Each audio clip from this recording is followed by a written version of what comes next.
नौकर जोर लगा लगाकर मेरा मसाज करता। मैं उसको पैसे पकड़ाती तो कहता, रहने दो मालकिन, वसूली रात को करूंगा। मैं कुछ समझ नहीं पाती। जैसे जैसे वह मसाज करता मुझ पर खुमारी बढ़ती ही जाती और मैं सुकून से गहरी नींद सो जाती। लेकिन एक रात मुझे नींद नहीं आई। मेरे तो होश उड़ गए जब उस रात मसाज करते करते उसने, मेरा नाम दामिनी है, मैं बहुत खूबसूरत थी, इसीलिए शादी से पहले हर दिन मेरे लिए रिश्ता आता था। मैं अपने माँ बाप की इकलौती बेटी थी, इसलिए मेरा बाप चाहता था कि मैं डॉक्टर बनकर उसका नाम रोशन करूं। मगर जब मेरे लिए इतने अच्छे रिश्ते आते थे तो मेरी माँ मुझे कहती कि तुम अपनी पढ़ाई छोड़ दो ताकि मैं तुम्हारी शादी कर दूं। मगर मैं अपनी माँ से कहती थी कि मुझे तो डॉक्टर बनना है। मगर यह सुनकर मेरी माँ को गुस्सा आ जाता था और वह कहती थी कि तुम अभी शादी कर लो, ये डॉक्टर की पढ़ाई बाद में कर लेना। मगर मेरा बाप नहीं मानता था, इसलिए मेरी माँ एक बुजुर्ग बाबा के पास गई और उनसे कहा कि मैं अपनी बेटी की शादी करना चाहती हूँ। मगर उसका बाप नहीं मान रहा। कोई ऐसा ताबीज दो कि उसका बाप शादी के लिए फौरन मान जाए। उस बुजुर्ग ने मेरी माँ से 2000 रुपए लिए और ऐसा ताबीज दिया कि मेरा बाप मेरी शादी के लिए फौरन मान गया।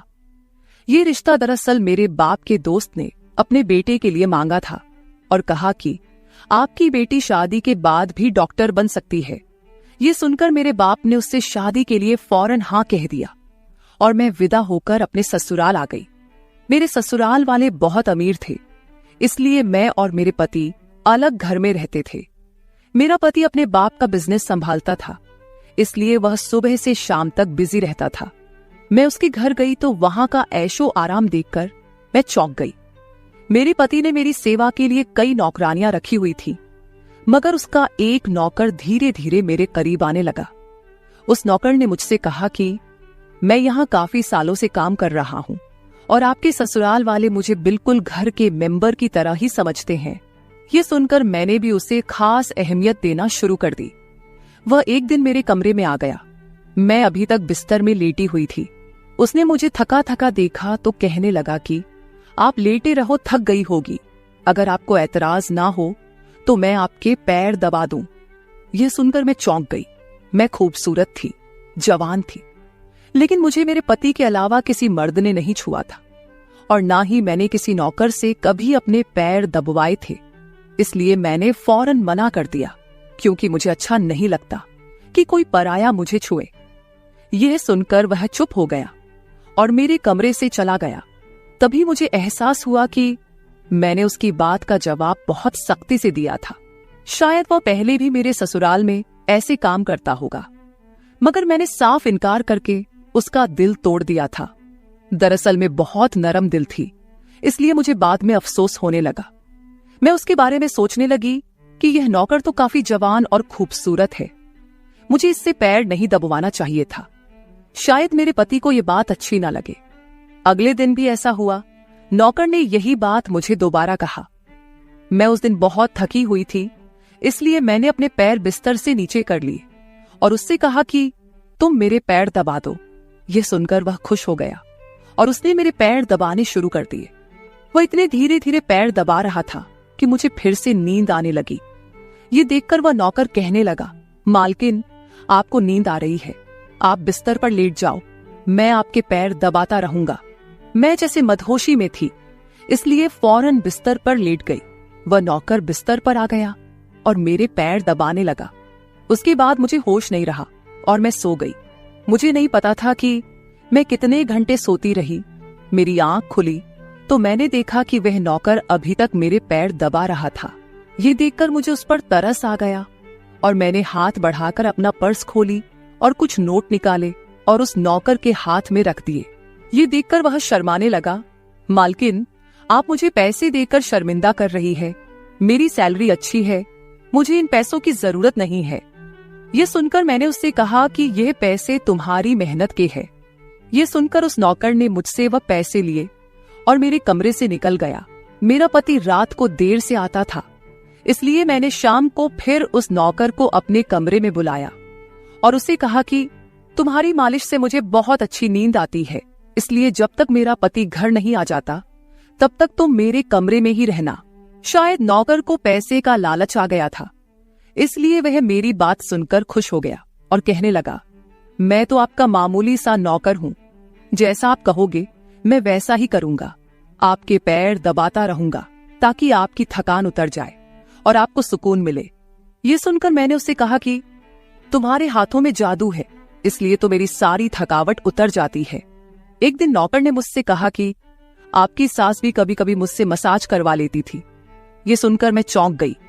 मुझे मेरी सास ऐसी नहीं लगती थी, मगर वह नौकर झूठ बोलने वाला नहीं लगता था। मुझे ससुराल आए 1 महीना होने वाला था, इसलिए मैंने नौकरों को परख लिया था। वह मुझे हर बात सच ही कहता था। मेरे घर में नौकरानियां भी काम करती थी, मगर वह झूठी और बेईमान थी। वह मुझसे जो बात सुन लेती थी उसे पूरे मोहल्ले में मशहूर कर देती थी, इसलिए मैं उन्हें अपने कमरे में नहीं आने देती। ये नौकर इस घर का पुराना नौकर था, इसलिए मैं उस पर भरोसा करती थी। नौकर भी मेरे कमरे में आता था, मगर अपनी नजरें झुकाकर रखता था। वह मेरे जिस्म को हाथ लगाता, मगर उसकी नीयत खराब न थी। ऐसा हर रात होता था। एक दिन मैंने अपने पति से कहा कि जब से हमारी शादी हुई है हम कहीं घूमने फिरने नहीं गए। ये सुनकर मेरे पति ने कहा कि जब से हमारी शादी हुई है तुम भी तो हर वक्त नींद में रहती हो। मैं रात को घर आता हूं तो तुम गहरी नींद में होती हो। दिन को मेरे पास वक्त नहीं होता और रात को मेरे घर आने से पहले तुम सो जाती हो। ये सुनकर मैं अपने दिल में सोचने लगी कि यह सब नौकर की मालिश की वजह से हो रहा था। मेरे पति की शिकायत सही थी। मुझे रोज रात को अपने पति के लिए जागना चाहिए था। उस दिन मैंने फैसला किया कि आज रात जब नौकर मुझे मालिश के लिए कहेगा तो मैं इनकार करूंगी, ताकि मुझे नींद ना आए और मैं अपने पति के आने तक जागती रहूं। शाम हुई तो मैंने नहाकर खुद को खूब तैयार किया और दुल्हन बनकर बिस्तर पर बैठ गई। नौकर मेरे कमरे में आया तो उसने मुझे मालिश के लिए पूछा, मगर मैंने साफ इनकार कर दिया। मेरी बात सुनकर वह कुछ उदास हो गया और वापस चला गया। कुछ देर बाद नौकर मेरे कमरे में आया तो उसके हाथ में दूध का गिलास था। मैंने खाना नहीं खाया था, इसलिए फौरन दूध पी ली और अपने पति का इंतजार करने लगी, मगर मुझे नींद आ गई और मैं सो गई। सुबह में जागी तो नौकर फौरन मेरे कमरे में आया और कहने लगा, मालकिन आपके लिए नाश्ता लेकर आऊं। ये सुनकर मैंने अपने पति के बिस्तर की तरफ देखा, वह खाली था। ये देखकर नौकर कहने लगा, मालिक को जरूरी काम था, वह नाश्ता करके चले गए। ये सुनकर मेरा मूड खराब हो गया। मैं रात भर उसका इंतजार करती रही, मगर वह सुबह होते ही ऑफिस चला गया। मैंने नौकर से कहा कि मेरे लिए चाय ले आओ।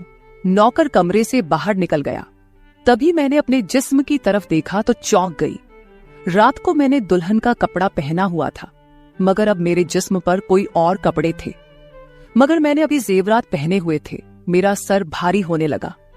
मुझे यह सोचकर चक्कर आने लगे कि रात को मेरे साथ क्या हुआ था और मेरे कमरे में कौन था और उसने मेरे साथ क्या किया था, मगर मुझे कुछ याद ना आया। मेरा दिल घबराने लगा और मैंने अपना सर पकड़ लिया। मेरा पूरा जिस्म दर्द कर रहा था, इसलिए नौकर चाय लेकर आया तो मैंने उससे कहा कि मेरा जिस्म दबा दो। यह सुनकर वह बिस्तर पर आ गया और मुझे दबाने लगा।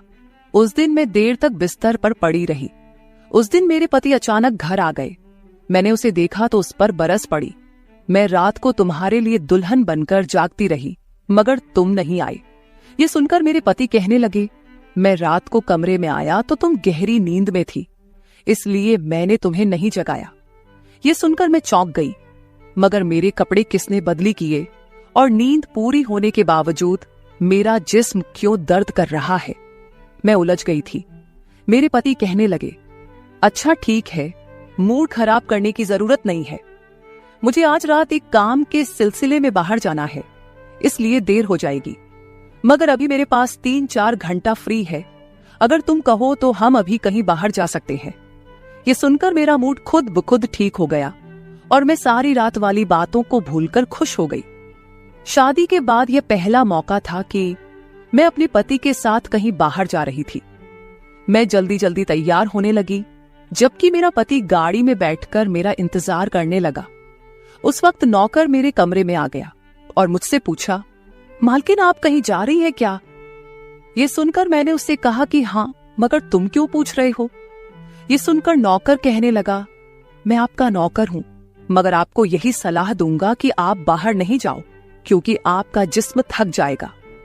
ये सुनकर मुझे गुस्सा आ गया और मैंने उससे कहा कि तुम मेरे नौकर हो, मेरे पति बनने की कोशिश मत करो। ये कहकर मैं बाहर चली गई। न जाने मुझे किस बात पर गुस्सा आ गया था। मैंने उस नौकर को खूब खरी खरी सुना दी। वह भी अपनी औकात जान गया था। तभी तो मैं जब घर आई तो वह मेरे सामने नहीं आया। मेरे पति मुझे गेट पर उतारकर वापस बाहर जा चुके थे। जबकि मैं अंदर आई तो मेरा सारा जिस्म बुरी तरह दुख रहा था। शायद मेरे जिस्म को मालिश की आदत हो गई थी। तभी तो रात होते ही वह मालिश के लिए तड़पने लगता था। लेकिन मैंने उस नौकर को नाराज कर दिया था, इसलिए आज वह मेरी मालिश करने नहीं आया। मगर मुझे उसकी जरूरत थी, इसलिए मैंने एक नौकरानी को बुलाया और उस नौकर को बुलाने को कहा। थोड़ी देर गुजरी थी कि वह नौकर मेरे कमरे में आ गया, मेरे बिस्तर पर बैठ गया और चुपचाप मेरे पैरों को दबाने लगा। यह देखकर मुझे शर्मिंदगी हुई। मैंने उसे इतना बुरा भला कहा, मगर उसने मेरी बात को बिल्कुल बुरा नहीं माना। मैंने उसे चुप देखा तो कहने लगी, मुझे उस वक्त पता नहीं क्या हो गया था, इसलिए मैंने तुम्हें खरी खरी सुनाई। मैं इतने दिनों के बाद अपने पति के साथ कहीं बाहर जा रही थी, इसलिए मुझे तुम्हारा टोकना अच्छा नहीं लगा, इसलिए मुझे माफ कर दो। मैं उसकी मालकिन थी और उसे इस काम के पैसे देती थी, मगर अब भी मुझ में इंसानियत जिंदा थी, इसलिए मैंने मालिक होकर भी नौकर से माफी मांग ली। क्योंकि वह भले ही नौकर था, मगर वह एक इंसान भी तो था।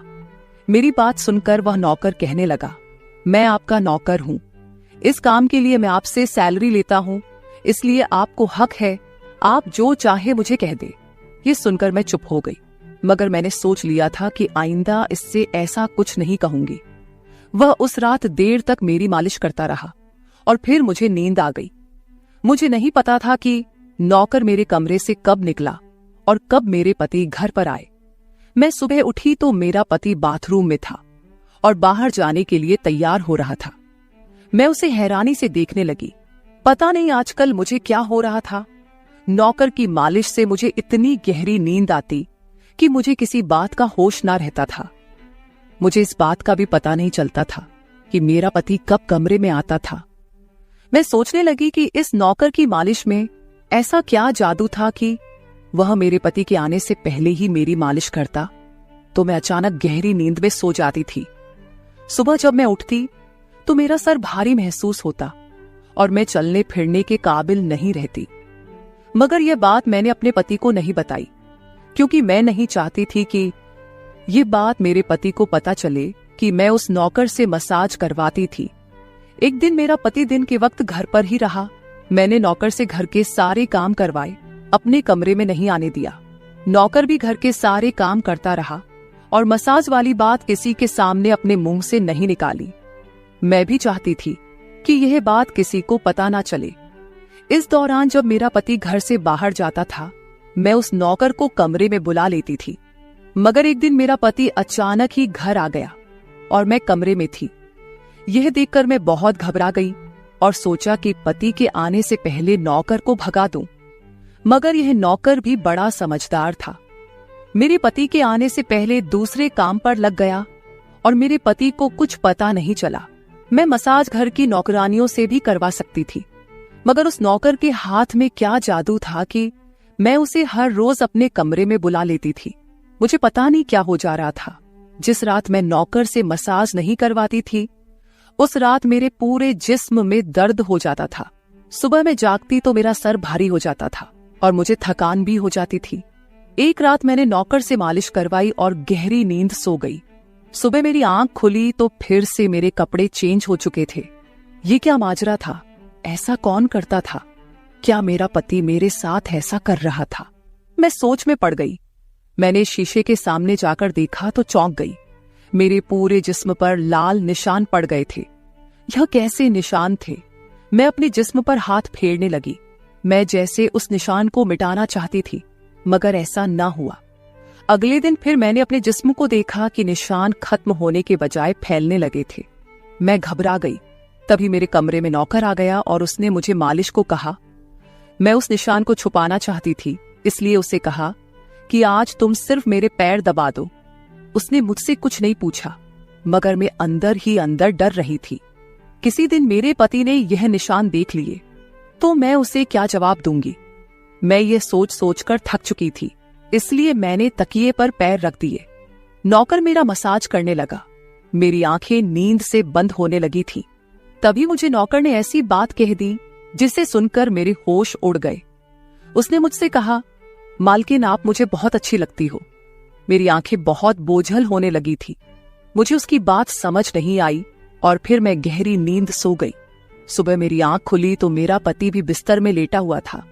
मेरा सर भारी हो रहा था और जिस्म दर्द से छूट रहा था, मगर उसके बावजूद मैं अपने पति के करीब गई और उसे धीरे से उस निशान के बारे में बता दिया।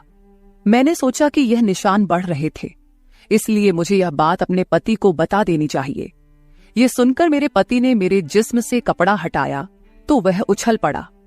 वह मुझसे दूर हो गया और कहने लगा, तुमने मुझे धोखा दिया है, बेवफाई की है और तुम्हें उसी की सजा मिली है। यह कोई बीमारी नहीं है, बल्कि तुम्हारा गुनाह है।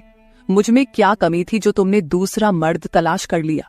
मैं काम में बिजी था, मर तो नहीं गया था कि तुमने एक और चक्कर चला लिया। यह सुनकर मैं हक्का बक्का रह गई। मैंने उससे कहा कि यह आप कैसी बातें कर रहे हैं, मैं बेकसूर हूं। मगर मेरा पति हंसने लगा और कहने लगा, ये निशान बता रहे हैं कि तुम गुनहगार हो, इसीलिए मेरे घर से निकल जाओ, मैं तुम्हें तलाक के पेपर भेज दूंगा। उसने मुझे धक्के मार मार कर घर से निकाल दिया। मैं रोते हुए अपने माँ बाप के घर आ गई और उन्हें अपनी बेगुनाही का यकीन दिलाया। वह मेरे अपने थे, इसलिए उन्होंने यकीन कर लिया। उन्होंने कहा कि वह मेरे पति से बात करने जाएंगे, मगर उनके जाने से पहले ही तलाक के कागज आ गए और मेरी हंसती मुस्कुराती दुनिया उजड़ गई। मैं इसका जिम्मेदार किसको ठहराती? कोई भी तो नहीं था। मैं कई दिनों तक रोती रही। मुझे ऐसा लगने लगा था जैसे मैं मरने वाली थी। एक दिन मेरी माँ मेरे कमरे में आई और कहने लगी कि तुमसे कोई मिलने आया है। मैं भागकर गई कि शायद मेरे पति आए हो, उसे मेरी बेगुनाही का एहसास हो गया हो। मगर वहां मेरा पति नहीं था, बल्कि वही नौकर था जो उसके घर काम करता था। मैंने उसे आने का कारण पूछा तो वह कहने लगा, मैं आपके उन निशानों के बारे में जानता हूं। यह सुनकर मैं चौंक गई। मैंने उसको कसकर पकड़ा और उसकी शर्ट का बटन एक झटके से खोल दिया। मुझे अब समझ आया कि मेरे पति ने मुझ पर इतने गंदे इल्जाम क्यों लगाए थे। ये कहकर मैंने नौकर के सीने पर मुक्के मारने शुरू कर दिए। मैंने कहा, ये निशान मेरे जिस्म पर कैसे आए? तुमने मसाज के बहाने मेरे साथ क्या क्या किया था? मुझे सच सच बताओ। ये सुनकर नौकर ने मेरे दोनों हाथ पकड़ लिए और कहने लगा, मेरा नाम राजेंद्र है और मैं तुम्हारे साथ यूनिवर्सिटी में पढ़ता था, मगर मुझे तुमसे प्यार हो गया। मैं भी डॉक्टर बनना चाहता था और मैंने सोचा था कि जब हम दोनों डॉक्टर बन जाएंगे तो मैं तुम्हारे बाप से तुम्हारा हाथ मांग लूंगा। मगर एक दिन तुम्हारी सहेली की जुबानी मुझे पता चला कि तुम्हारी माँ तुम्हारी शादी जल्द करना चाहती है, इसलिए मैंने डर कर तुम्हारे घर रिश्ता भेजा।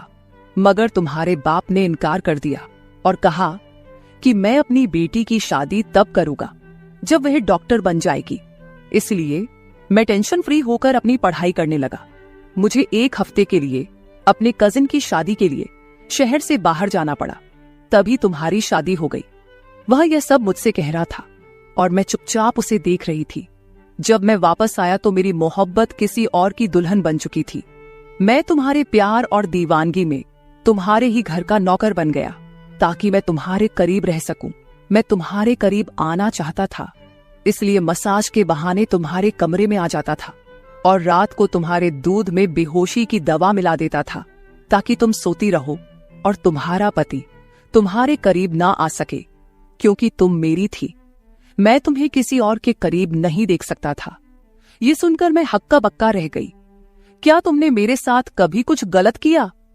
ये सुनकर उसने मेरा हाथ अपने सर पर रख लिया और कहा, मैं तुमसे प्यार करता था, इसलिए तुम्हारी इजाजत के बगैर मैं तुम्हारे साथ कुछ नहीं करना चाहता था। ये सुनकर मैंने उस निशान की तरफ इशारा किया जो हम दोनों के जिस्म पर थे। ये सुनकर वह हंस दिया और कहा कि मैं डॉक्टर हूं और यह सिर्फ इन्फेक्शन है। ये मैंने इसलिए किया ताकि तुम्हारे पति को हम दोनों के ऊपर शक हो जाए। ये कहकर उसने मुझसे माफी मांग ली और मैंने पूरे 1 साल उसे सजा देने के बाद माफ कर दिया और फिर उसके साथ शादी कर ली। तो मेरे प्यारे दोस्तों, ये थी हमारी आज की छोटी सी कहानी। आपको ये कहानी कैसी लगी कमेंट करके जरूर बताएं। अगर आपको ये कहानी पसंद आई हो तो इसे लाइक करें और अपने दोस्तों के साथ शेयर करें। अगर आप ऐसी ही और भी इंटरेस्टिंग और रोमांटिक कहानियां सुनना चाहते हो तो चैनल को सब्सक्राइब जरूर कर ले और बेल आइकॉन ऑन कर ले।